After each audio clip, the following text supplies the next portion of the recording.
Koska se on yksi tärkeä myöskin siinä analyysiä tehtäessä, että saat koko ajan kartalla siitä, että mikä on järkevää, mihin kannattaa keskittyä, varsinkin silloin kun tulee kiireiseen ajankohtaan. Ja sitten myöskin se, että se antaa teille myöskin jälleen kerran, kiitos, sitä viestiä siitä, että hei, tollaista. Mutta samalla myöskin ne tuotteet antaa viestiä siitä, että minkälaisia ne ihmiset on, ketä ne käy, mitkä teiltä ostaa. Onko siellä jotain sellaista asiaa, mikä tuo sitä, mikä nostaa sitä profiilia? Eli täällä on tosiaankin löytyy, mä en käy teillä läpi nyt näitä Bostonin matriiseja ja näitä. Me tehdään nämä nyt enemmän keissiä tämmöiseen kautta. Nämä tulee teille kaikki sinne selityksineen, samaten ne pesteet ja kaikki tällaiset, mutta ne on olemassa. Mutta tuoteportfolio, markkinointistrategia on äärimmäisen tärkeä asia, kun te mietitte, että mikä on se meidän ykköstuote, mikä on se meidän lypsylehti. Tehdäänkö me se hyvin? Tai sitten, että hei, tämä onkin hyvä juttu, tässä voisi olla jo. Uskalletaanko me sijoittaa tähän pitkässä juoksussa rahaa, että me saadaan tästä sitten, tämä on sitten tulevaisuudessa meidän. Ja tietenkin se, että se päätös, kun te teette sen nyt, niin sitä pitää tarkastella sitten matkan varrella moneen kertaan, että pitääkö tämä ihan paikkaa. Ollaanko me tehty näiden asioiden eteen oikeita hommia. Sitten, että kaikki tietää, että tehdään niitä hommia. Koska jos sitä niin kun yksi uhaa tuolla ja se on johdettu väärin, niin silloin se hajoaa kuin jokisen evää. Mutta jos yritys tänä päivänä haluaa menestyä, niin on myöskin tärkeää se, että niillä on myöskin se uusia asioita tuo. Menee sinne semmoisille alueille, missä muut ei ole ollut. Ja miettii, että hei, mikä se meidän konsepti, palvelu, tuote voisi olla tulevaisuudessa. Onko se tämä, missä me ollaan, että me vaan kehitetään tätä, vai mennäänkö me täällä eteenpäin? Mitä me voidaan lisätä tähän meidän portfolioon, että tämä voisi tuottaa meille lisää? Voidaanko me haastaa, onko meidän asiakkaat valmiita haastaa, että niitä voidaan tuoda tänne? Onko ne valmiita ostaa? Saadaanko me niitä asiakkaita tätä kautta lisää? Kuinka paljon se maksaa? Koska aina kannattaa miettiä, että mitä tämä maksaa, mikä on nämä kustannukset.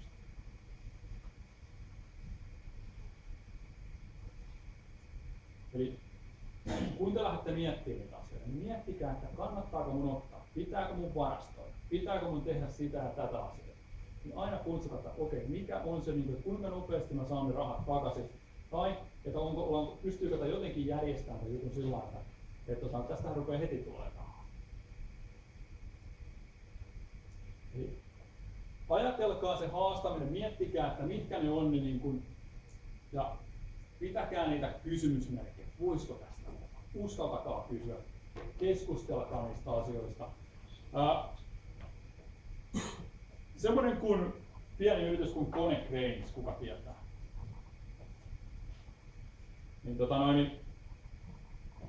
Semmoinen kuin Rostin Kalle, niin juttelin sen kanssa täällä, että tuossa on mun kaveri, että miten ne tekee tätä, sisäistä sekä ulkoista. Ja Kalle sanoi sitä, että niillä on globaali yritys, niillä on monta eri toimipistettä ympäri maapalloa.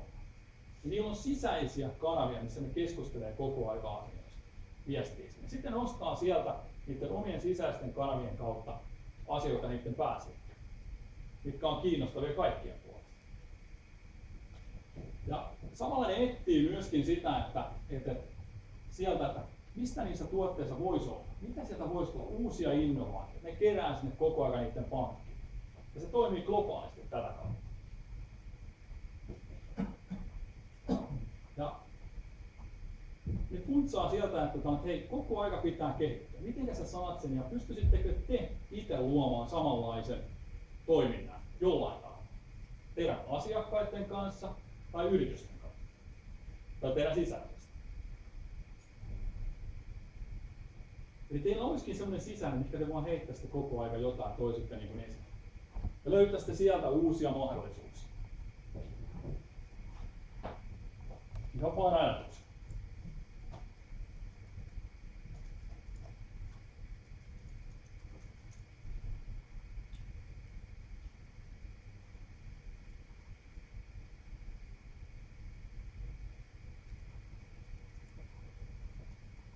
me vaan käytetään tätä päivää läpi, ja tää tehdään kampanja yleensä, ja tekeminen ja toiminta ja tällainen, niin mitä teidän mielestä markkinointi tuntuu? Mikä on vaikea kohta teille? Löytää siihen rahaa. Joo. Kysynnän ja tarjonnan kohtaaminen on aina ongelma. Joo.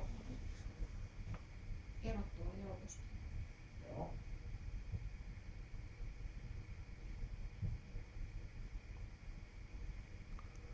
Kuinka se markkinointi saadaan siellä asiakaskunnassa sitten niin kuin toiminnaksi tavallaan, että ne tuottaa sitten, ne pitää tuottaa se myynti.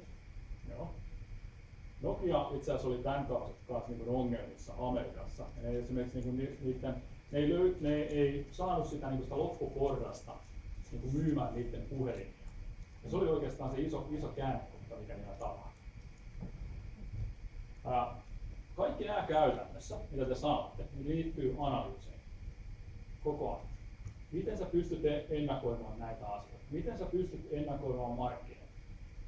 Eli se koko ajan se pohjatyön merkitys kasvaa. Ja tuossa kun me kohta lanseerataan tuote 7 päivässä markkinoille, niin te näette, että käytännössä kuinka tärkeää se on, että se pohjatyö on tehty. Se on oikeasti niin tärkeässä asemassa se, että kun sä teet kaikki mahdollista, niin totta kai aina on muuttuva tekijä X.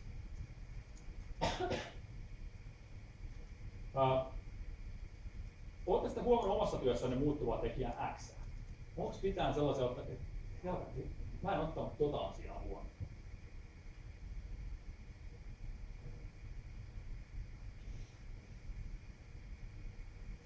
Meillä se muuttuva tekijän kysyntä, kun meillä on tilauskakanta, on hyvä, jos on 2 kuukautta. Sen jälkeen on tyhjä. Joo. Eli se muuttuu koko aika, eikä tiedä yhtään markkinat vetoja ja kilpailijoita tulee lisää. Nämä on tosi haastavia juttuja. Et miten sä pystyt siihen muuttuvaan tekijään vaikuttamaan? No, onko kukaan todennut sellaista asiaa, että se onkin yhteiskunnallinen tekijä, se muuttuva tekijä X?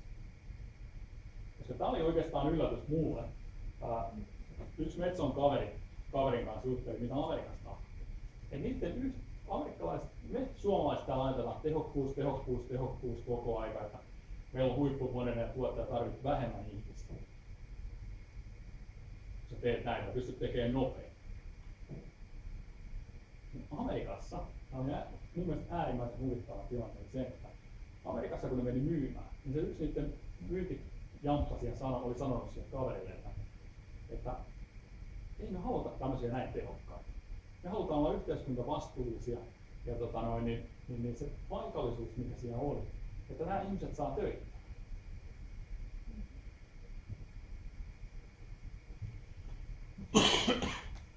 Ja se sanoi, että se herätti hänessä oikeasti niin äärimmäisen mielenkiintoisen ajatuksen, että miten se yhteiskuntavastuu näkyy teidän tekemisessä. Koska se on yksi tärkeimpiä markkinoinnin juttuja käytännössä tänä päivänä, koska tämä on vaikeaa. Tuohon liittyen, eli nythän on paljon puhuttu siitä teollisuuden puolella ainakin, että siirtyy tuotanto maihin. Sen takia, että se on siellä halvempaa, mutta sitten ne ei ottanut huomioon sitä, että taas sitten ne ihmiset, niillä se koulutustaso on jotain ihan muuta kuin mitä se on esimerkiksi Euroopassa. Ja sitten ne taas palaa takaisin yliasialle. On paljon tullut takaisin, että ne itse asiassa sitten pitkässä juoksussa tulee kalliimmaksi teettää siellä halpoja. Eli tässä tullaan just siihen, että käytännössä ne, jotka on tehnyt hätiköityjä ratkaisuja, ne ei ole niin kuin ajatellut sitä asiaa, että se vaatimustaso täällä on kuitenkin korkea. Tämä laatu, käytännössä ne ei pysty valvomaan sitä laatua riittävästi. Ja tämä tullaan niin tuoteteknisiin juttuihin käytännössä. Sun pitäisi olla siellä paikalla koko ajan. Tällä viikolla viimeksi Ylen aamu-tv:ssä Mari Mekko ja toi Iittala oli kyseisestä asiasta, koska niin työolosuhteet ja laatu. Ja sä tuot Suomi-designia tuolta maailmalta. Sitten ne on tehty jossain sellaisissa olosuhteissa, mitä ne ei ollut valvonut itse ollenkaan. Tämä on tosi haasteellista. Mutta ajatelkaa sitä asiaa sillä lailla, että tiedätkö tämmöisen yrityksen kuin Virgin Airlines, tämmöinen iso lentoyhtiö, jos on joku käyttää, niin myöskin se tukeminen, sitä oman alueen, oman kohderyhmän tekemistä on äärimmäisen tärkeässä asemassa. Jos mä ajattelen, että mä rupeisin tekemään esimerkiksi konsultaatioita tai ajatellaan, että mä rupeisin käymään, niin kun, jos ajatellaan, että te olette työttömiä, ja mä rupeisin tekemään teille niin hommia, mun tehtävä olisi brändätä teille. Niin mä voisin tehdä sen asian sillä että tämä maksaa sulle 50, tämä tunti, mitä mä käyn sun kanssa läpi. Me käydään sut läpi. Mutta siitä 50 mä annan 25% hyvän tekemistä. Sä saat itse valita sen, mitkä se menee. Jolloin mä antaisin sen takaisin sen rahan käytännössä, ja se olisi samalla iso tuki sille alueelle. Se voisi kehittää taas, joka menisi taas vaikka ELY-keskukselle tai mihin jokin niiden tekemiseen, mikä taas lisäisi. Eli se yhteisöllisyys lisää sitä asiaa, että kun mä teen jotain, niin mä annan sitten taas. Tämä Virgin tekee sitä asiaa sillä tavalla, että siellä on iso rahasto, mitkä ne lentää. Siellä lukee ihan suoraan niiden kotisivuilla.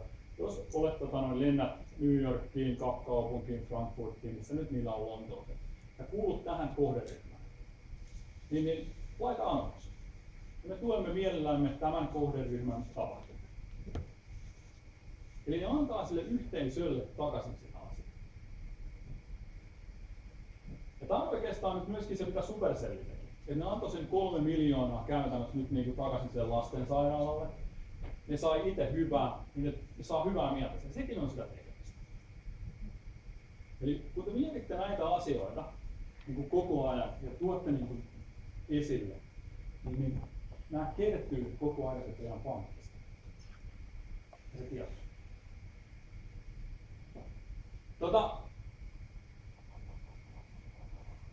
Eli se perustutkimus, tunteisiin vetoa pitää olla se tarina siellä taustalla. Miten se liittyy teidän kohderyhmään? Tosi tärkeä asia. Obama ja Bush lähdössä reissuun kahdestaan. Ja onko tämä päivä teidän mielestä selkeyttänyt teidän tuotejuttua, mitä te voisitte tehdä? Voisitte haastaa?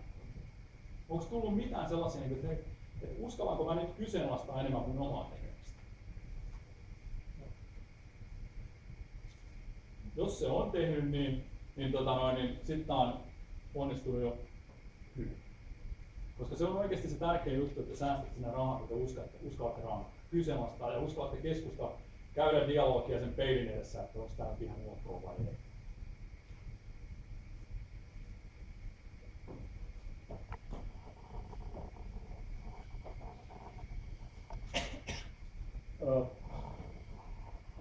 Kuka katsoo Jimiä telkkarista? Joo. Kuka katsoo Maikkaria? MTV3. Kuka katsoo Yleä? Huomaatte, kuinka paljon nämä muuttuu koko ajan. Tämä aina vaihdetaan. Tämä kaikki on niin levällään tänä päivänä, että niiden yksittäisten ihmisten löytäminen on todella hankalaa. Ja silloin yksi tärkeimpiä asioita on se, että jos te onko kukaan tekemisissä jonkun median kanssa? Ostatko sä media-aikaa tai? Joo, jos on rahaa myös. Okei. Miten sä teet päätöksen? Miten mä teen sen? Niin, mihin se perustuu? No varmaan ihan ensin se on perustunut ihan vaan hyvään myyntipuheeseen sieltä vastapuolelta. Mutta sitten sen jälkeen se on perustunut esimerkiksi asiakastutkimuksista saatuihin tuloksiin. Joo. Tai sitten se plus mututunut. Joo. Tämä oli oikeastaan tärkeää, että sä sanoit sen asiakastutkimuksen.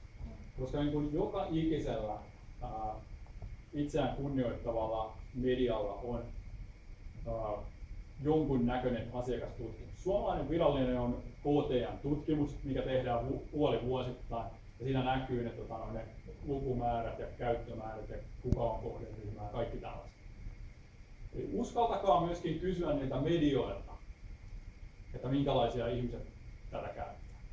Tämä on myöskin hyvä vinkki siihen asiaan, että jos te haluatte tietää, että okei, me naisten lukijakunta on mun kohderyhmä. Käykää katsoa, minkälainen se kohderyhmä on. Te näette, ne on saatavilla tuolta netistä kaikki. Tai sitten, että joku erälehti. Ihan sama juttu, tekniikan maailma. Ja te näette sieltä, että miten se menee, minkälainen niiden tulotaso on ja kaikki tällaiset asiat. Aina ei tarvitse niin kaikesta maksaa. Ne voi päätellä. Ja sieltä näkee myöskin niiden kiinnostuksen kohteita ja kaikki tällaiset. Eli nyt se tärkeä on oikeastaan se, että niin teille selkeä. Teillä on niin selkeä kuva, mistä te haette, kuinka te haette, mistä te haette. Ja olette tehnyt sen pohjatyön. Sen jälkeen olisi tarkoitus lähteä lanseeraamaan tuotetta markkinoille. Jos kukaan on lanseeraamassa tuotetta itse? Tai oikeastaan nyt palvelua. Joo, tai palvelua ihan sama. Joo. On. Miten meni? Kohtalaisesti. Joo. Analysoitteko onnistumiset ja epäonnistumiset jälkeen tai? No ei varsinaisesti ehkä nyt oikein niin, että oltaisiin sillä ainakaan mitään mustaa valkoiselle tehty, mutta kuten se aika on sitten nähty, niin onko se onnistunut vai ei. Joo. Mutta just tällainen, siis kuitenkin, että sitä pystyy tekemään pienessä ja isossa mittakaavassa. Mutta jälleen kerran mä ottaisin sen Excelin tai miettisin niitä omia mittareita, että mistä mä löytäisin ne, että kun lanseerataan tuolla. Mä oon joutunut joskus yhdessä työtehtävässä, mun piti lanseerata öljy Suomen markkinoille. Ja te tiedätte minkälainen Mobil ralliformula kansa tää on. Ja mun tehtävänä oli miettiä sitä, että mä joudun lanseeraamaan saksalaisen öljyn markkinoille.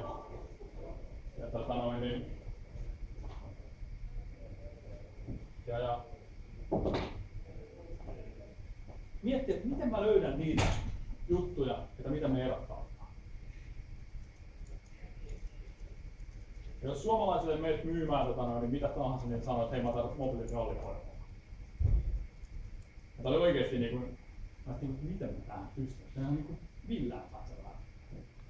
Ja no sitten oli semmoista merkistä kuin Liqui Moly. Kyllä se, ei teistä varmaan kuinka moni tiedä kyseisestä. Niin mä rupesin ottaa selvää. Että mitä siellä on siellä, missä ne on ne autoissa ja mikä ero näillä on. Tietysti teknistä dataa ja kaiken näköistä, että mitä rupesin hakemaan eroavaisuuksia. Ja se lähti siitä. Mä vertasin vaikka Castrolia, Liqui Molyä ja sitten mä vertasin tätä mobiilia, mistä mä löydän sen eron. Nyt mä kävin soittelin sinne ja kysyin, että kertokaa, antakaa mulle nyt jotain, että mä pääsen eteenpäin, millä mä myyn tämän meidän myyntimiehen. Ja sitten, että ne myyntimiehet pystyy tuomaan sen esille sen viestin seuraavalle puolelle. Ja sitten sieltä rupesi tulemaan, kun mä rupesin esittämään niitä oikeita kysymyksiä. Ja siellä rupesi tulemaan sitten sellaisia, että okei, että no, meillä on, me ollaan ainoa öljy, mikä on valmiina asennettuna Pemariin. Okay. Joka itse siis tarkoittaa sitä, että joka itse Pemarissa, mikä tulee, niin siellä on Liqui-Molyn, joka tarkoittaa. Sitten onko jotain muita autoja, mistä täällä on? Versussa on ja niin mä sanon, mitä sitten Suomeen kun tulee, että ne vaihtaa ne öljyt täällä mobiililla. Ja että jahas, okei. Eli se mobiili on onnistunut markkinoimaan sen niin hyvin täällä. Ja tänne on tosi vaikea. Ei me myyty niitä mitään hirveitä kappaleita, mutta se oli sen mun, että nämä on alkuperäisenä. Mutta ne oli täällä tietyllä tapaa, ne vaihto täällä niin öljyä ja teki sen silloin. Mutta me haettiin sitä kautta, se rupesi nousee ja sitten me kohdennettiin sitä ryhmää, ketä me otettiin Mersu-ihmisiä ja sitten Pemari-ihmisiä, ruvettiin rummuttaa sitä, että hei, tää on tällaisia. Okei, todettiin, että okei, tää ei toimi. Mutta sitten todettiin se, että okei, mikä mobiili ei pysty. Sillä ei ollut silloin tämmöisiä pitkäaikaisöljyjä. Silloin ei ollut vielä 30 000 vaihtoväliä ja 50 000 oil oli. Me hyödynnettiin sitä asiaa. No sitten tämä lignumoli oli tuonut esille myöskin sellaisen asian, että ne on ollut pommikoneissa. Eli pommikoneiden moottoreita on öljytty sillä öljyllä toisessa maailmansodassa. Sinne jää sellainen kalvo. Ja tämä tarina menee sillä lailla, että me hyväksyttiin se, että okei, että aina kun myyntimies menee myymään, että jos tämä kestää pommikoneissa, niin tämä kestää kyllä sunkin. Niin kuin Saksan hävityssä. Joo, se me unohdettiin. Mutta siis se tarina sieltä taustalta, mutta myöskin sitä kylmää faktaa mitä on. Ja sitten kun ajattelitte, että okei, että ei tää toimi. No okei. Viime keväänä mä testasin yhdellä ryhmällä sillä että mulla oli niinku uudet kännykät kaikilla, oli Samsungin Galaxy ja siinä oli tyttöjä kaikki. Ja sitä, me ei tykätä tällaisesta. Mä sanoin, te vaan seuraatte nyt tämän tuotteen. Yhdellä oli Apple ja yhdellä oli Nokia ja sitten yhdellä oli se Samsungin ryhmällä, että teette nyt tästä lanseerauksen. Ja niin tiedettiin vaan, että ne on tulossa, niitä ei ollut vielä tuotu esille. Ja ne rupesi tsekkaa dataa. Ja sitten niin tajus sen, että kun sä tsekkaa dataa, niin sä rupeat löytämään sieltä niitä eroavaisuuksia. Ja sitten rupesi miettimään sitä. Ja sitten teki PowerPointit ja kaikki sen käytännössä sen tunnin aikana. Ja se kesti se joku 6 tuntia, mitä meillä meni. Mutta se pointti on aina siinä se, että hakee sitä tietoa, niitä tutkimuksia, mihin kannattaa mennä, minkälaisia asioita sieltä on tulossa. Ja eroavaisuuksia, niin sitten se lähtee. Eli tunne ne kilpailut. Pysy yksinkertaisesti.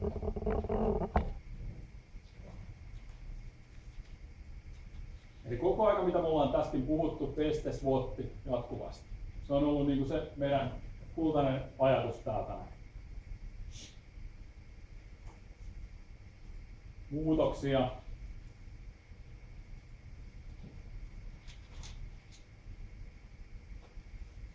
Erilaisia trendejä.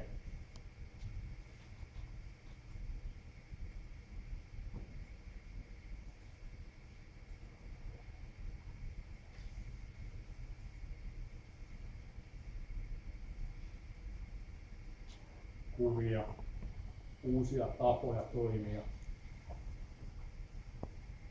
markkinasuunnitelma ja sitten tällaista täällä.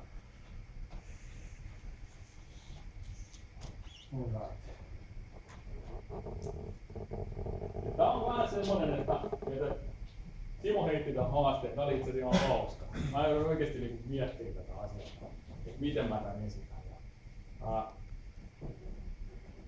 Tuotepalvelut 7 päivässä markkinoilla. Mä en niin oikeesti niin muista, että okei, mitä mä kerron sen käytännössä, että mitä siinä tapahtuu. Voiko se olla edes mahdollista? Ja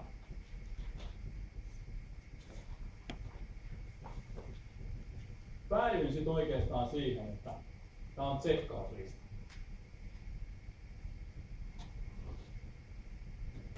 Ja oli hyvä haaste.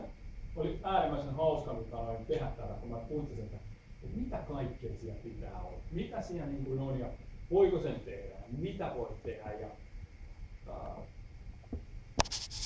silloin kun Simo heitti sen mulle, niin mä olin oikeastaan, että tämmöinen koukku, sä sanoit, mitä sä sanoit? Sä sanoit, että tällainen koukku pitää olla joku älytön juttu, että se saadaan kiinnostua.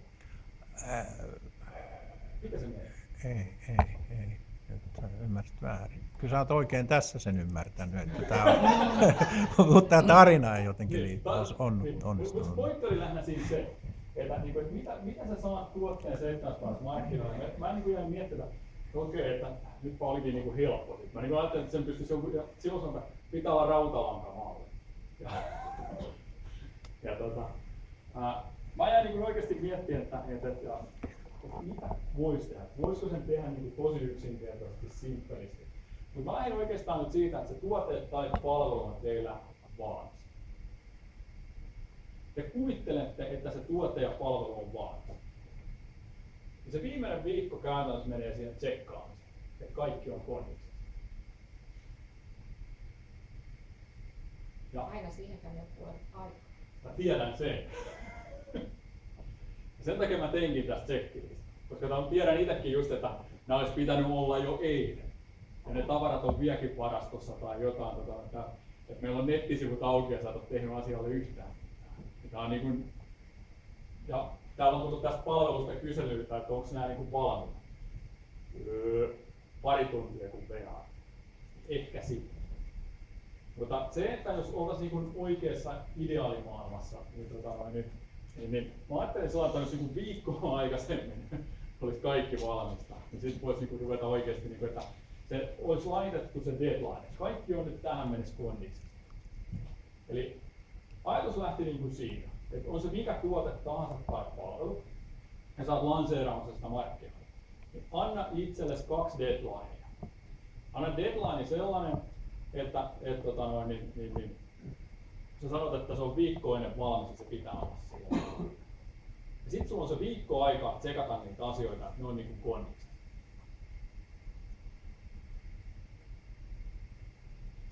Ja siitä mä lähdin pyörittämään sitä. Eli kun sä oot sano vaan. Sulta on ainakin toi laatuvarmistus tuolta ja sitten se, että sä pystyt vastaan kysyntään. Joo. Mä ajattelin tuonne logistiikan ja tuonne alle noin. Logistiikka on yhtä tyhjän kanssa, jos on tavara, mikä tulee ulos tehtaasta, on roskaa. Joo, se on ihan totta. Niin, sitä mä tarkoitan. Joo. Taikka sitten se, että sulla tulee 1000 kappaletta sieltä, mutta markkinat ottaa sen 100 000 ja et on varmistanut, mistä sä saat ne 99 000 lisää. Joo. Sitten sulla pitäisi olla backupisia.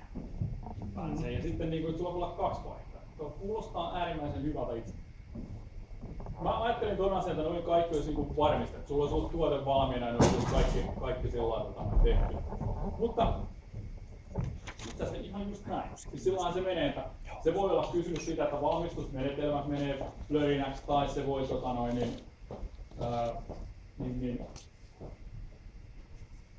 olla tuote myöhässä tai jotain vastaavaa, että mistä sä saat asiakkaat. Kaikki on vaan joku joulumyynti menee blörinäksi sen takia tai joku tuotanto seisoo jonkun takia.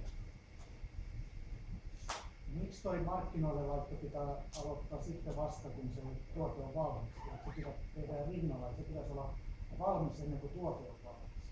Se on yksi vaihtoehto. Tämä on yksi tapa. Tämä oli vaan tällainen rautalanka. Ja silloin kun se markkinointi on unohdettu, niin se tehdään. Jos se mennään jos se menee rinnalla, mitä se jollakin tekee tällä hetkellä käytännössä. Sehän on kulkenut siellä sen koko kehitysprosessin ja se on sitä markkinoitaan tehty sinne. Niin sekin on yksi tapa toimia. Tässä katsoo tätä listaa, niin tämä on tällaiselle jollain tyyppisellä vähän isommalle toimijalle tarkoitettu lista, mutta jos miettii näitä pieniä yrityksiä, niin 1-2 miehen yrityksiä, niin toi, että jos miettii, että mikä on se tehokkain tapa myydä sitä tuotetta, niin se henkilökohtainen myynti. Mikä se sen tuossa on? Tämä henkilökohtaisen myynti. Toi viestintä on yhtenäistä. Se on oikeastaan se, mikä mä sen ajattelen. Mielestäni se on niin tärkeä juttu, että se pitäisi olla tuossa yhtenä kohtana. Koska on näitä uusia startti-ideoita ja yrityksiä kuunnellut jonkun aikaa. Se tuote on lähes valmista ja valmis, mutta sitten kun kysytään, että saada tätä myydä, niin sitten ei tulekaan enää mitään vastausta. Ja sitten siis mä ajattelin tuon asian siis ihan sama asiaa kuin mietin. Mutta tässä tämä on hyvä esimerkki nyt siitä itse asiassa. Että jos mulla olisi ollut tiimi, niin mehän oltaisiin palloteltu tätä asiaa. Että kuinka tämä asia niin kuin sanotaan. Ja otetaanko me tämä asia huomioon.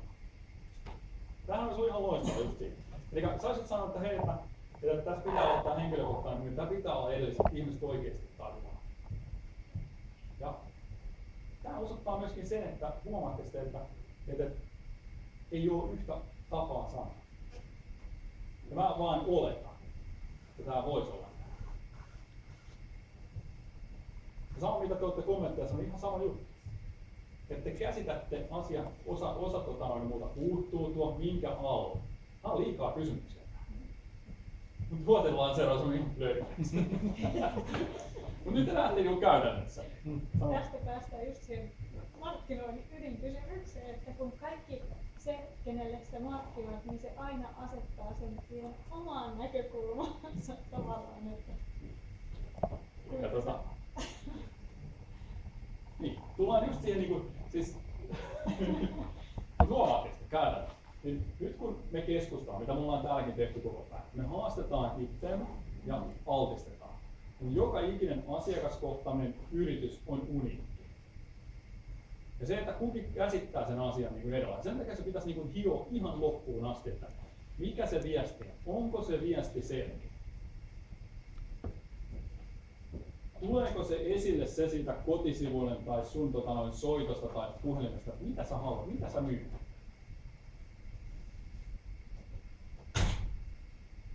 Tämä on niin mun tuotelanseeraamista.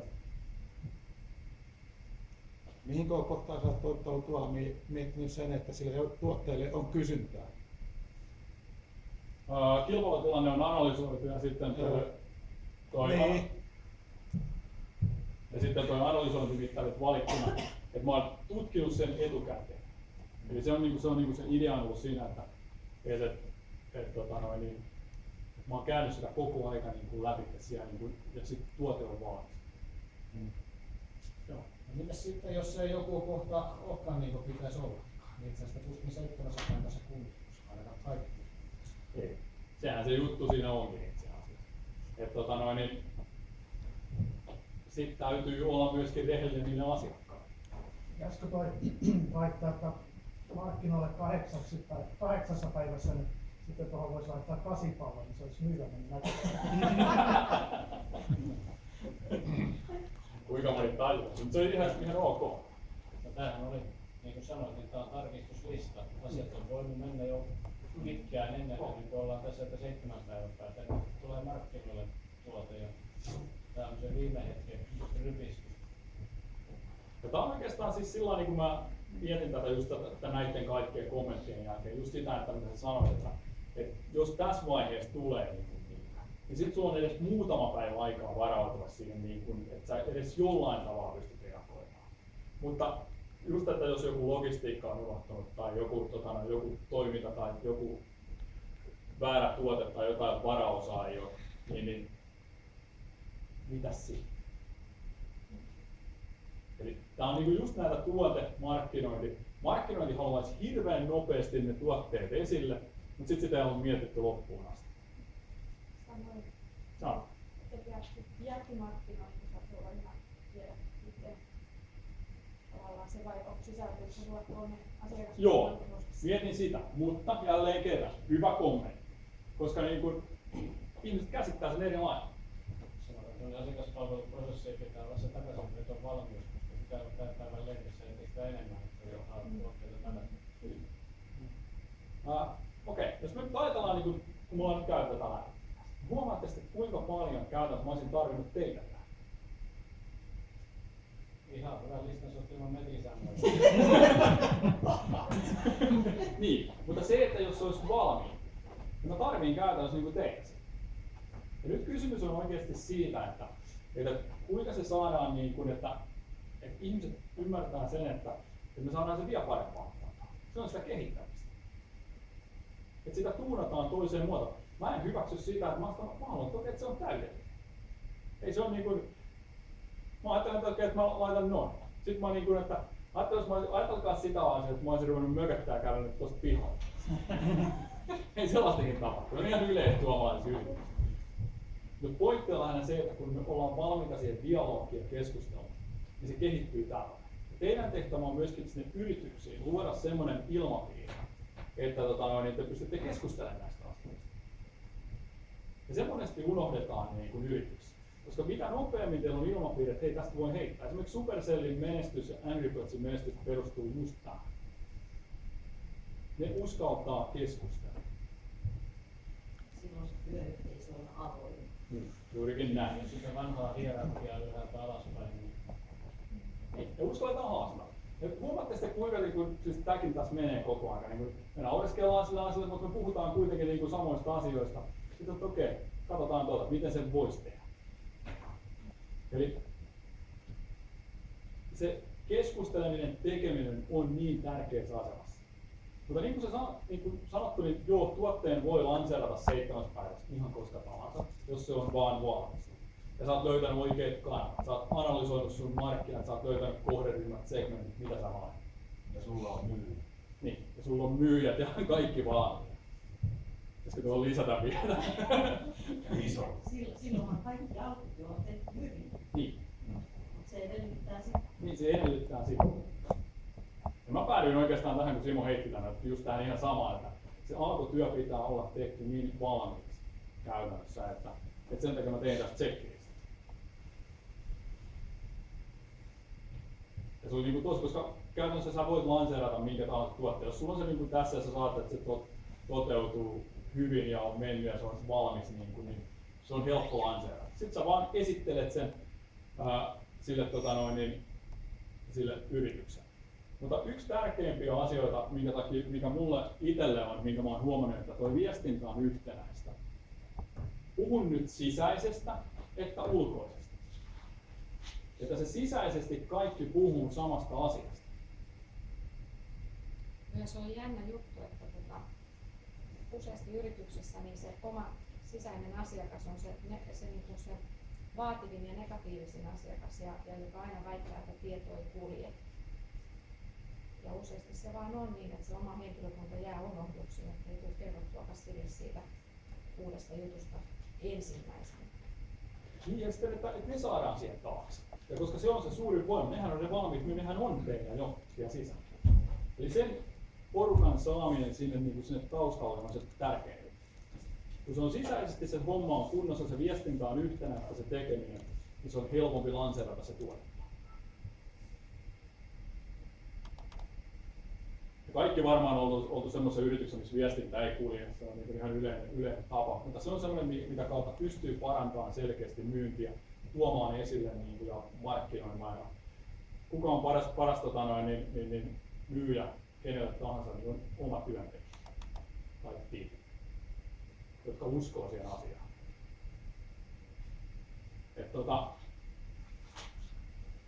Nämä on niin sellaisia asioita niin oikeastaan, minkä takia mä halusin tuon olla. Itse olen ollut perustamassa Keltaisen pörssin nettikauppaa. Ja logistiikka oli silloin 2000-luvun alussa, kun me oltiin sitä tekemässä, niin kukaan ei ollut puhunut nettikaupasta. Mä olin ensimmäisenä, mun tehtävä oli sit hoitaa logistiikka kuntoon. Ja mä kävin Itellalla, mä kävin Transpointilla ja joka paikassa. Ja kaikki sanoi, että ei me tollasta tehdä. Ei kuulu meidän ydinalueeseen.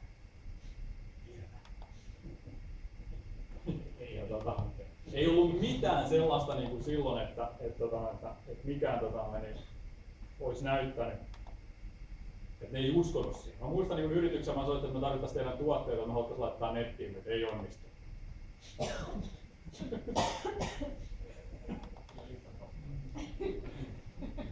Siis oikeesti, se oli ihan huvittavaa tilanne, mutta se, että se logistiikka ja kaiken tämmöisen niin järjestäminen, se oli jotain niin ihan käsittämätöntä. Mä kävin niin Lahdessa semmoisissa varastoissa ja kaikissa. Ne oli suunnittelevasti.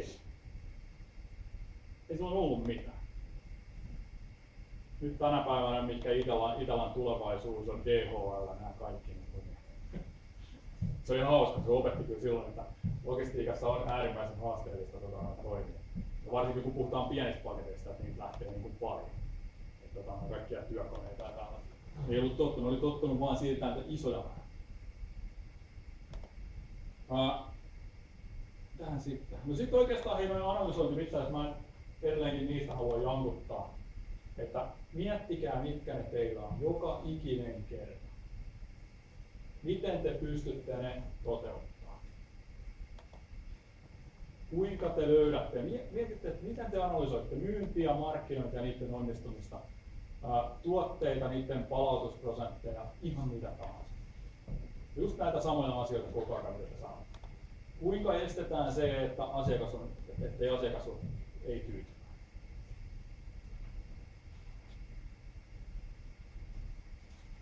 Sitten niin kohderyhmä. Sitten vielä sen verran, että tosiaankin valitkaa 2-3 kohderyhmää. Sitten katsokaa, että okei, löytyykö meitä, ketä ne on ne ihmiset, mistä ne tulee, mikä niiden käyttö, opetelkaa profiloimaan. Kuvitelkaa tosiaankin itse, että te olette niitä sarjamurhaajia, profiloijia, että te haette niin kuin, sieltä niin kuin niitä asiakkaita. Ja kun te opitte niiden kulutuskäyttäytymistä tekemistä, niin te pääsette tosi pitkälle. Ne antaa teille koko aika vastauksia.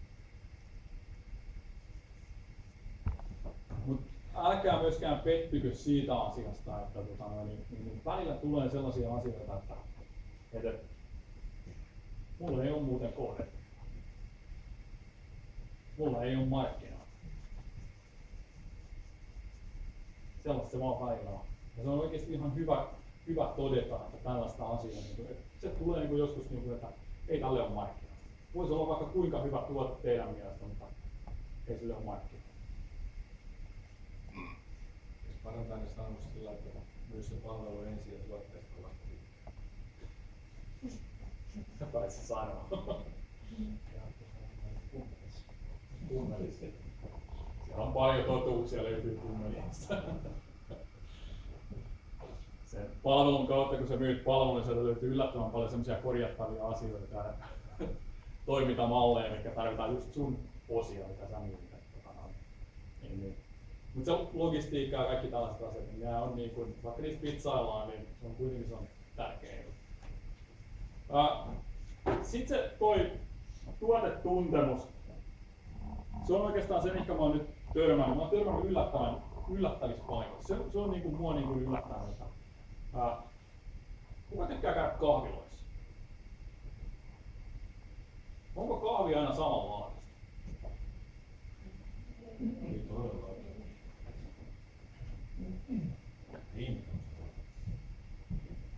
Se pointti on lähinnä siinä se, että se pitäisi aina olla, se laatu, niin kuin sä sanoit äsken, että se laatu pitää olla niin kuin se, mitä te vaaditte.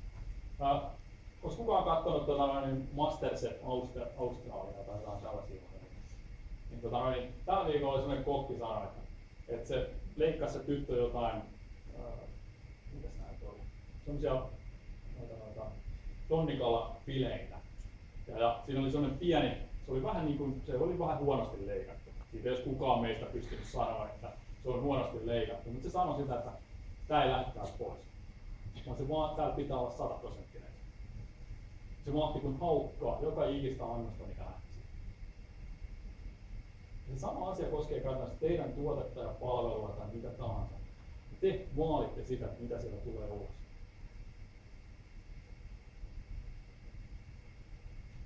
Ja jos nyt ajattelette niin kuin tätä päivää, jos te ajattelette niin kuin mun palvelua, niin mun palveluhan on käytännössä se, että mä tarjoan teille tällaisia niin kuin, markkinointiin ja myyntiin tapahtuvia juttuja.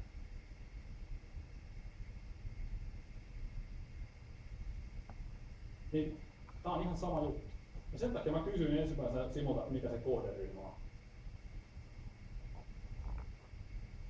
Että mä pystyn tuottamaan teille mahdollisimman hyvää palvelua.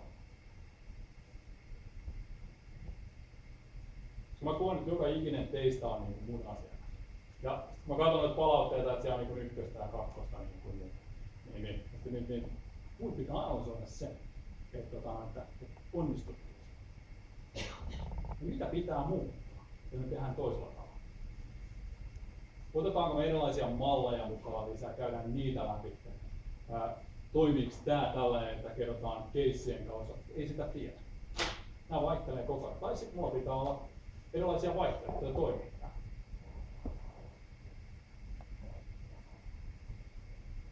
Mä muistan, mä olin yhden nuorisoryhmän kanssa viime keväänä luokassa ja mä ajattelin, että okei, että sen kanssa menee niin hyvin ja pystyn tekemään niiden kanssa mitä tahansa. Mä olin aivan maassa. Mä en saanut niitä innostua niin millään. Siis koikeilin kaikki mahdolliset temput, mitä oli omassa pakissa. Mä olin niin tosi suuttunut itse, mitä tässä niin tapahtuu. Mitä mä tein niin väärin? Mä käytin kaikkia niitä välineitä ja ei. Sitten mä puntsasin itsekseni, että okei, kuka mun kysyä mietitään, että okei, kuka tietää, että mikä siinä meni niin löydäksi, koska ne innostuu. Se olisi pitänyt olla vielä toiminnallista. Ei se riittänyt, että siellä oli niitä välineitä ja tällaisia asioita. Mutta se olisi pitänyt olla silloin, että maksimissaan 2 tuntia tai siis maksimissaan tunti puhumista sitten toimintaa. Maksimissaan tunti tekemistä toimintaa. Ja kaikki liittyy koko ajan niin niiden omaan tekemiseen. Kuinka tiedän? Ei ikinä tiennyt siitä. Eli se uskaltaminen epäonnistua on myöskin, mutta hyväksi, että ei jää siihen, niin kuin, siihen asiaan, että tämä lanseeraus nyt epäonnistuu. Vaan mikä tässä nyt löytyy? Älkää valittaako siitä niin ollenkaan. Että ollaan niin kuin, siis, suomalainen on yllättävän huono siinä niin myöntää sitä, että niin okei, välillä vähän epäonnistuminen. Rohkeasti uudestaan vaan. Pois sieltä kanveesista ja uudestaan tekee niitä asioita. Eli nyt kun te mietitte niin kuin tätä ja tätä päivää ja niin nopea kertauksena se, että ymmärrä sitä toimintaympäristöä. Ymmärrä, että kaikki liittyy teidän liiketoimintasuunnitelmaan, teidän markkinointisuunnitelmaan. Kaikki on yhteydessä toisiinsa koko ajan. Ja teidän pitäisi saada se atomi toimii yhdessä. Jollain tavalla kasassa. Välillä se natisee liitoksistaan, mutta se kuitenkin se pointti on siinä se, että se polysteeri näpäisi. Jos te ajattelette sitä Applea, niin niillähän ei ole montaa tuotetta. Ne on laskenut sen niiden strategian sieltä, mitä vähemmän niillä on tuotteita, niin se on helpommin se on pitää kasassa. Mitä yksinkertaisemmin sen tekee, niin sen toimintamalli, se pysyy paremmin kasassa. Ja hyvin se on tähän mennessä toiminut. Monesti todetaan, että yksinkertainen on kaunista Se taipuu siihen, että Applessa ei ole viikkoja, ne on kaikki vain ominaisuuksia. Kuten se, että ei kestä pakkasta puhelimet, niin ne tuodaan Suomeen. Jos käyttäjät on tyytyväisiä, niin onko siinä mitään ongelmaa? Tähän täytyy väliin ottaa kommentoida. Applehan on poikkeuksellinen siinä mielessä, että ne on yksi sellainen, joka ei ole välittänyt siitä, mitä mieltä käyttäjät on. Ainakaan alussa. Et siinä mielessä on aika jännä, että sä käytät sitä esimerkkinä. Mä otan esimerkkinä se on ihan siis, se nyt tulee edes että ei ole mitä tahansa, mutta siis käytännössä pointti on lähinnä siitä se myöskin, että tämä oli hyvä pointti, mikä sä olit tehnyt. Koska ne on aina ollut se käytännössä se haastaja. Ne on aina ollut se vähän niin kuin erilainen. Se, että kun luokassa on ollut joku hylkiö, joka on ollut ala-asteella tai yläasteella halunnut kulkea omia polkujaan, niin Apple on halunnut aina olla se. Se on halunnut erottautua sillä asialla. Ne on tehnyt siitä itselleen tietyllä tapaa markkinoilla. Sä et kuulu meidän jengiin, jos ei sulle tätä. Katsotaan sitä. Se on ihan sama asia käytännössä. Sitten on paljon noita sivustoja. Käykää googlaamassa, hakemassa, katsomassa. Hyödyntäkää sitä sosiaalista mediaa, mitä kaikkea siellä on niin mahdollista löytymässä. Tutkikaa sitä ympäristöä. Se on oikeastaan se ympäristön tutkiminen on yksi tärkeimpiä asioita. Ja suhteuttakaa ne aina siihen teidän omaan liiketoimintamalliin. Ja uskaltakaa kysyä, että mitä varten, mihin mä tarvitsen tätä.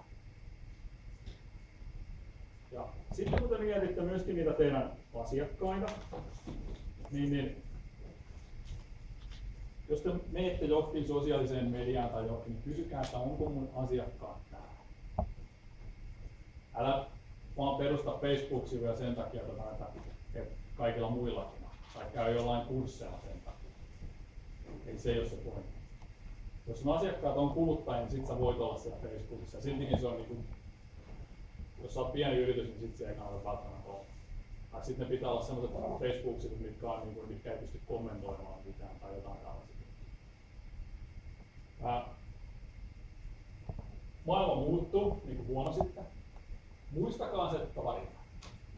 tarinan tärkeys on todella tärkeä asia tänä päivänä. Jos te haluatte olla muistettava, niin se siellä taustalla pitää olla tarina. Se tullaan odottaa sieltä Business Forumista, tulee semmoista niin huippuopettajat, jotka nyt vetää niitä. Ja samalla ne kertoo sitten ihan samasta asiasta.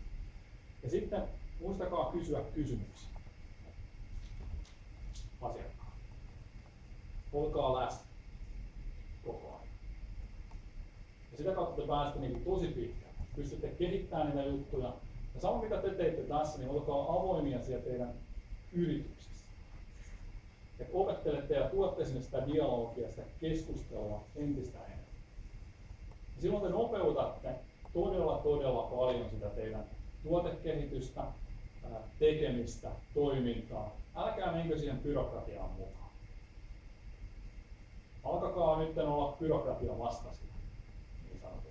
Vaan niin ajatelkaa se asia sillä, että se keskustelu on avointa ja sitten vedetään nopeat johtopäätökset ja kaikki tällaista asiat. Niin se nopeuttaa ja tehostaa sitä toimintaa. Ja uskaltakaa myöskin sanoa siellä, että tosiaankin se, että pitäisikö meidän mennä sinne Lappeenrantaan. Se on 2075, niin se voi olla bisneselämän keskus. Tai mitä tapahtuu Tampereella? Minkälaisena te näette Tampereen? Kasvukas.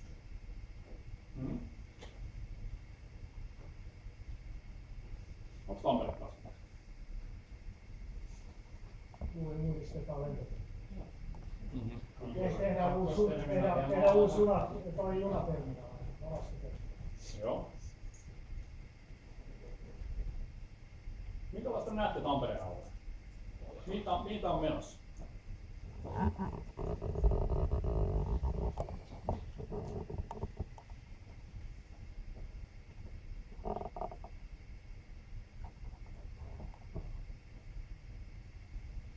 Lomakeitos. Ja Tampere on ainakin tällä hetkellä, uskon, että tulevaisuudessakin on pienten ja keskisuurten yritysten niiden voimalla elävä alue. Joo. Ne tulee lisääntyä edelleen.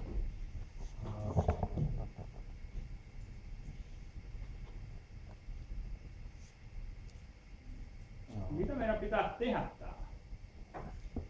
Tuota kuvaa on ihan turha näyttää. Se on niin monta arkkitehtikilpailua pidetty ja siinä vaiheessa kun se pitäisi ruveta rakentaa, niin sitten ruvetaan oikoon noita kulmia. No joo. Mä en ottanutkaan tätä sen takia. Mä otin tämän yhden toisen asian takia, koska maailma muuttuu, tää Tampere muuttuu koko ajan. Uskaltaa uudistua. Mutta mä kysyn teiltä sen, että mikä teille tulee mieleen tuosta Keskusauto-areenasta ja noista keskusareenasta ja noista?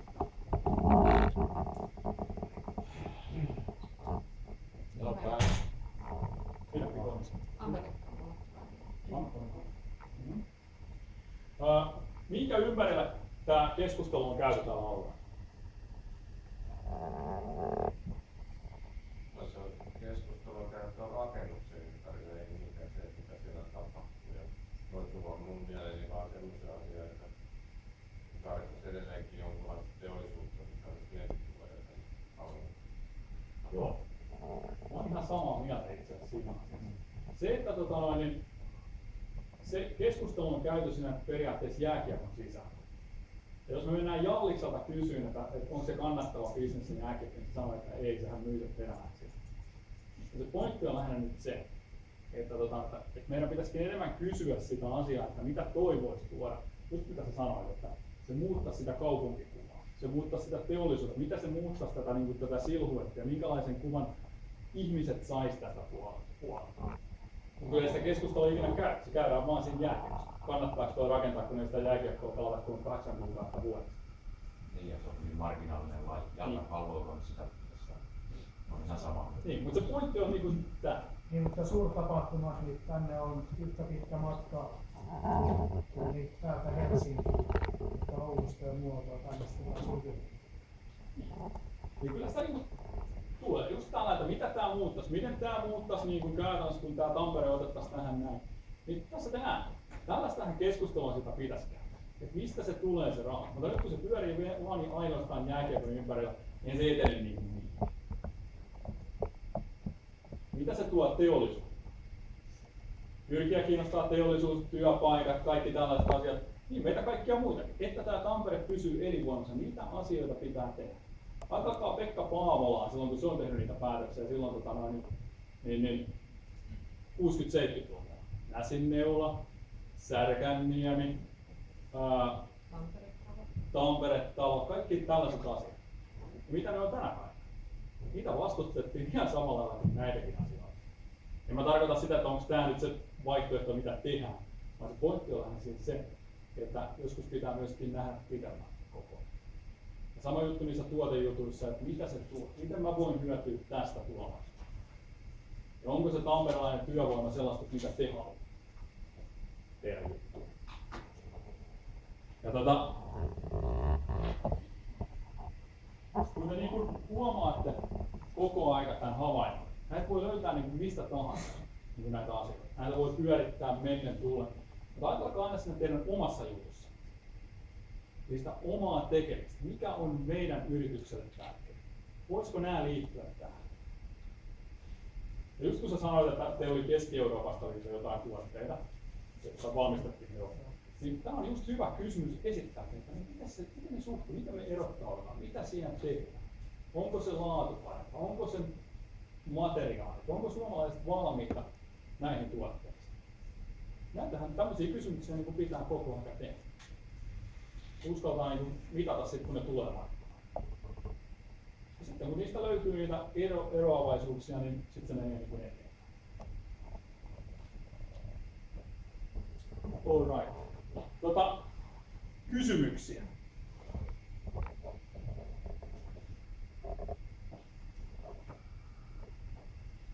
Mitä tämä päivä on niin kokonaisuudessaan tullut? Olisiko pitänyt olla jotain lisää teidän mielestä? Olisiko pitänyt olla lisää PowerPoint-kalvoja?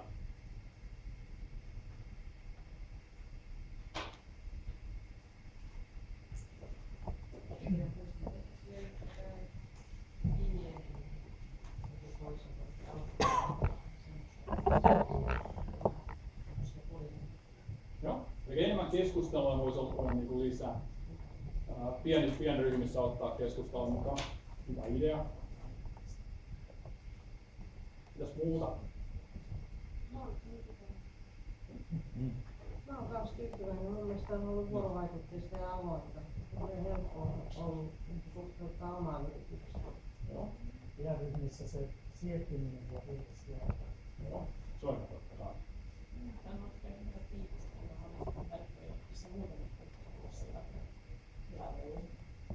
Joo. Se oli itse asiassa silloin, kun mäkin rupesin rakentamaan tätä ja rupesin miettimään, että okei, mitä mä tuon täällä esille. Ja niin kun, se oli oikeastaan se suurin osa ajasta menee, kun sulla on, mä laitoin ne PowerPointit, mitä kaikkea, mistä voi käydä sitten katsoa. Ja se oli niin kun oikeasti yllättävänkin miettiä, että okei, sulla on tunti, sulla on 1,5 tuntia, sulla on tällaisia aikoja. Niin toimintaympäristöstä, mistä normaalisti puhutaan niin kuin 2 päivää. Ja tehdään just niitä pieniä juttuja näitä. Mutta toisaalta tämäkin osoittaa myöskin sen, että voisiko näitä tunteja tehdä tehokkaammin. Se on myöskin sitä haastamista. Voidaanko tuoda? Tämä on itse asiassa täällä hyvä kokeilu, niin toi Simo sanoi, että voisi tämän kuvata, mutta voi kuvata, että siitä vaan. Koska tätäkään ei ole aikaisemmin tehty. Mä en tiedä kuinka paljon toi pieni niin meistä, koko ryhmä. Mä huomasin, että olet valmentaja ja tässä voi tehdä myös yksi idea on, että mä olisin voinut etukäteen vähän ottaa sen idea, että miten me tehdään, miten me kehitetään yhdessä esille. Ja sitten sen jälkeen sinä tulet katsomaan ehkä auttamaan, että tämä juttu. Menen sun pieni ryhmiin, mitä hän sanoo. On samanlainen tyyli. Tämä on oikeastaan, mä olen ihan samaa mieltä siinä, että tämä on oikeastaan se, missä me puhuttiin siitä, että jos ajatellaan sitä markkinatutkimusta, ja etukäteen käytännössä tämmöiselle tunnille, meillä on semmoinen kuin Vetropol käytössä, ja täällä. Ja kun Vetropolis tekisi esimerkiksi kysymyksen teille, ja että siellä olisi niin laitettuna nimi, työpaikka, tuote, mitä kehittää, mitä tekee, niin sitten sitä samasta kyselystä ennen tätä olisi tullut meille tieto, jolloin me pystytään niin sitä tekemään, oltaisiin suunniteltu tällaisia asioita toivotaan, niin sen olisi pystynyt toteuttamaan silloin. Eli se tieto olisi ollut meillä niin etukäteen just se valmistautuminen, se vähän se profiili, se toimintamalli, niin se on hyvä idea. Sitten sellainen niin kuin, yleensä niin kuin mitä oli tarkoituskin, että me saadaan tämä vuorovaikutus. Niin mä sanoin Simulle silloin, että mä vedän tämän tämmöisenä vuorovaikutusjutsuna. Niin se on tärkeää, että me keskustellaan koko ajan. Te sparraatte mua ja mä sparraan teitä. Ihan samanlainen. Eli se, mitä me käytiin tuossa äsken läpi, niin mä tykkäsin siitä keskustelusta. Ja se on niin kuin hedelmällistä. Ja silloin samalla niin kaikki huomaa, että tällaistähän tämä pitäisi olla työpaikalla. Niin kuin mä sanoin, että mä keskustelin mun esityksestä tästä niin 3 ihmisen kanssa. Ja mä taas tykkään siitä, että okei, hei, kattokaa ja kommentoikaa. Niin, kun sä välillä oot yksin, niin mä tiedän pienyrittäjä tulevaisuudessa, yksityisyrittäjä, pienistä tiimistyöskentelijöitä, niin se ei ole aina helppoa tehdä niitä päätöksiä. Mitä tehdään ja kuinka tehdään. Mikä voisi tietysti olla myös ihan mielenkiintoisia, jos voi tosi näitä keissejä niistä, että kyllä se on onnistunut se markkinointi hyvin. Sitten myös semmoisia, että kun se on niin kuin totaalisesti epäonnistunut, mutta sitten sieltä kuitenkin. Eli myös näitä epäonnistumisia, mistä mainitsin kanssa sitä, että vaikka on epäonnistuttu, niin on sieltä sitten kuitenkin noustu siihen niin kuin menestykseen, että ei vaan pelkästään niitä hyviä, vaan myös siitä. Mä ajattelin vähän liian ruotsalaisesti tällä kertaa. Mutta joo, ihan hyvä, että siinä olisi niinku se, että okei, että tämä homma meni nyt ihan plöydäksi, mutta mitä tästä syntyi sitten, että tästä tulikin niin kuin jotain. Joo. Tai mitä sitten voi oppia. Joo. Esimerkiksi miten Marimekko on 3 sukupolven työn tuhonnut nyt yhdessä vuodessa. Mä en tutkinut sitä niin paljon, mutta siis se on ihan käsittämätöntä. Sen verran mä sanon siihen. Homma jatkuu. Mutta se kuvaa, hei oikeastaan sen mikä voisi tähän loppuun, että mä sanon, että tämä kuvaa tämä Marimekon ja tämä Ikean ja minkä tahansa tämänhetkinen kopiosyytöstä on se, että ja mistä on jäänyt housut melkoisesti kiinni. Niin tämä kuvaa oikeastaan tätä, että tämä maailma on avoin käytännössä. Tämä on niin globaali tällä hetkellä ja sun pitää oikeasti niin turvata sun selustasi ja tekeminen ja kaikki tällainen. Teillä käydään paljon patenttijuttuja näitä läpi, niin nämä on niin kuin hyviä esimerkkejä teille niin kuin siihen. Mikä se uniikkius niin kuin tänä päivänä on? Siinäkin voi olla yksi, että Ihamoitilahan tuli Nokialta ja tässä on 2 firmaa, jossa kun rupeaa menee huonosti, niin ei osattu reagoida siihen. Se just niistä Nokia-jutuista ja noista just tällaisia asioita. Niin, se on just se, että se tärkeä asia, että älkää pysykö siellä nuorisoluudantotoiminnassa, vaan uskaltakaa niin oikeasti tulla alas sieltä ja miettiä ja pohtia, ja vähän niin kuin myöskin luoda sitä vähän kauhuskenaarioa, että mitä sitten. Niin kuin, että jos tämä homma meneekin plörinäksi, että ei ollakaan niitä maailmanpallottajia. Että ennakoida sitä niin kuin semmoisella vähän niin kuin suomalaisella pessimismillä. Ja sitten tulee hyvä. Mun mielestä taas Nokia kaatui siihen, että siellä ei koulutettu pääjohtajalle seuraajaa, vaan se jäi niin kuin ajelehtiin sen jälkeen, kun se lähti. Joo. Ei ollut selvää, että miten jatketaan eteenpäin, vaan siellä vaan ruvettiin sitten kukin pelaamaan omaan pussiinsa. Eli vaan niin, että pääjohtaja ei päästänyt sinne tarpeeksi hyviä henkilöitä, koska pelkästään omaa paikkaa. Niin. Saattaa olla suureksi. Mä en kommentoi tähän nyt mitään. Mutta sanoisin, että molemmissa on niin kuin mun mielestä totuuden siellä ainakin mun mielestä. Tästä nähdään. Että sitä keskustelua pitäisi käydä, pitäisi kouluttaa niin kuin, koko ajan niin kuin niitä uusia jatkajia tämmöisiä niin kuin hyviin yrityksiin. Se ei ole aina helppo. Ei löydy aina niin kuin. Vaikka on perheyrityksiä tai mitä tahansa, se ei vaan aina onnistu. Tai sitten kemiat ei kohtaa pääjohtajan nykyisen kanssa. Alright.